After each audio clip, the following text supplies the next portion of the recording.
name is Douglas Bloch. I'm an author and depression counselor. Welcome to your Depression Recovery channel, where each week we talk about practical tools and coping strategies for healing from depression and anxiety. One of the most frequent questions I get from my clients and from my website viewers is, how do I know if I'm clinically depressed? Well, in this video, I'm going to answer that question by giving you a very simple test to take right now. Let's compare diagnosing depression to diagnosing other medical conditions. For example, if you thought you had strep throat, you would go to the doctor. He or she would take a throat culture, send it to the lab, and you would look for strep bacteria. If you thought you had cancer, the doctor would do a biopsy. Unfortunately, there is no such biological test for depression.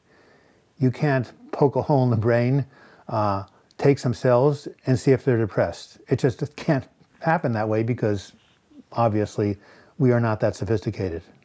Instead, psychiatrists and other mental health professionals use a symptom picture to diagnose. They ask the patient questions about their thoughts, their feelings, their physiology, and their behavior, and make a diagnosis based on those answers. And that's what we're going to do right now. So I'm going to ask you 9 questions that have a yes or no answer. Keep track of what you answer. You might want to pause the video in a second and get a pencil and paper. And at the end of those 9 questions, I will tell you how to score the test. So again, if you want to grab a pencil and paper, pause the video, or grab them really quickly, and I'm going to start asking you the questions now.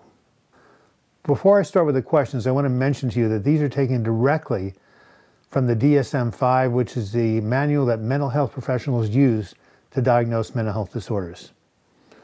So the first symptom is depressed mood most of the day. What does that mean? It means you're sad, unhappy, you have bouts of crying. You just feel sad most of the day and most of the time, just ongoing sadness. The second symptom is markedly diminished interest in pleasure.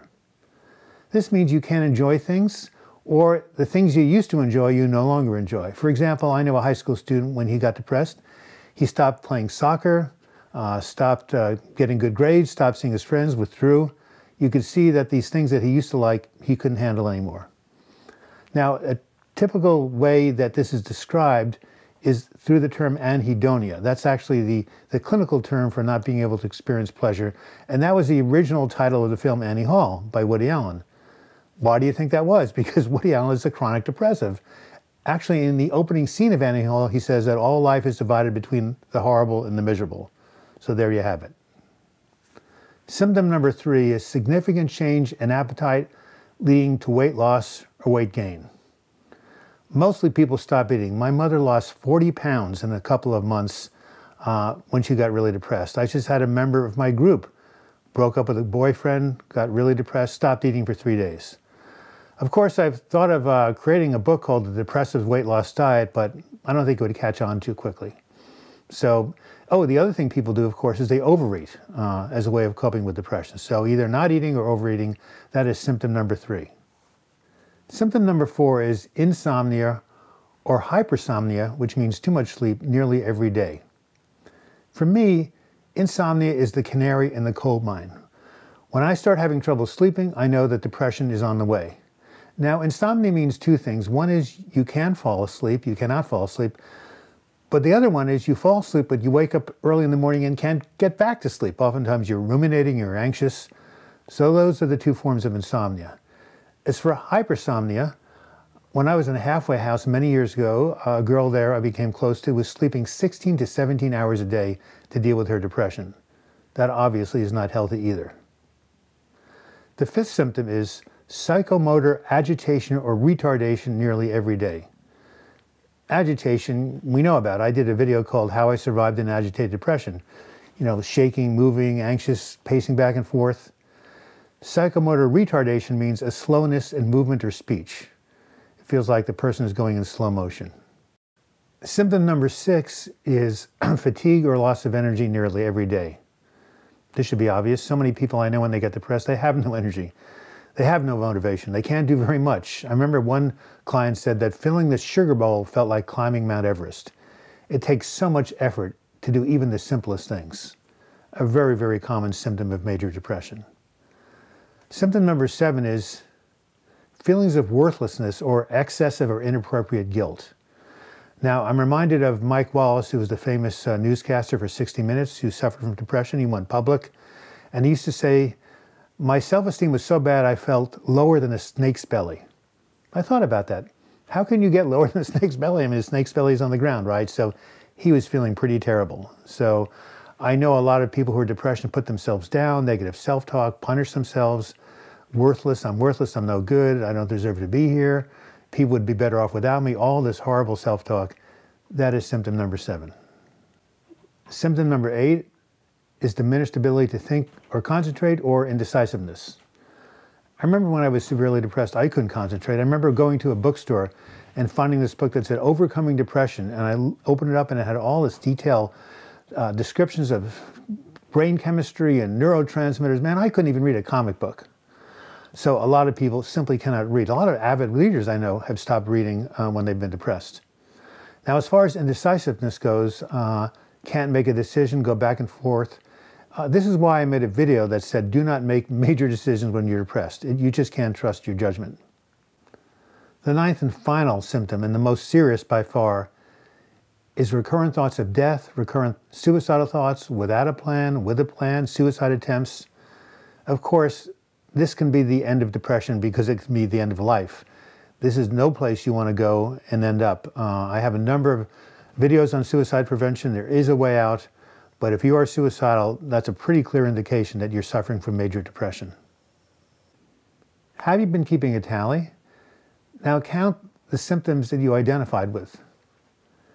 If you have checked off 5 or more symptoms, you may be suffering from clinical depression. I have 2 more questions to ask you first. 1, have these symptoms persisted for at least 2 weeks? You see, you can't be depressed clinically if you're bummed out for a few days because you had a fight with your spouse or your favorite sports team lost. Major depression is not a passing blue mood, it's something that persists. And second, do these symptoms cause clinically significant distress or impairment in social, occupational, or other important areas of functioning?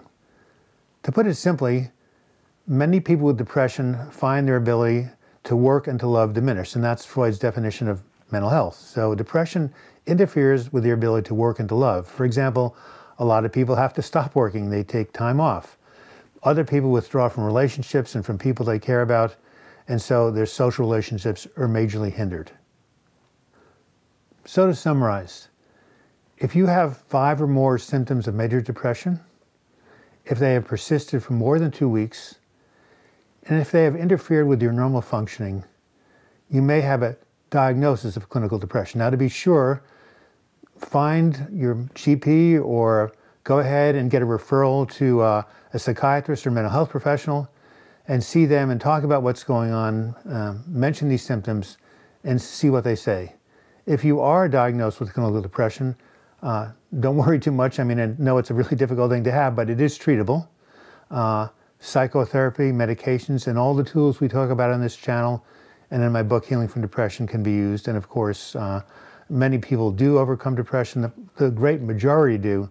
So, don't be too discouraged. But if you do have these symptoms and if they are affecting your life, please get help, because depression is underdiagnosed and undertreated in this country. And there's a lot of suffering caused by the fact that people aren't getting the help they need.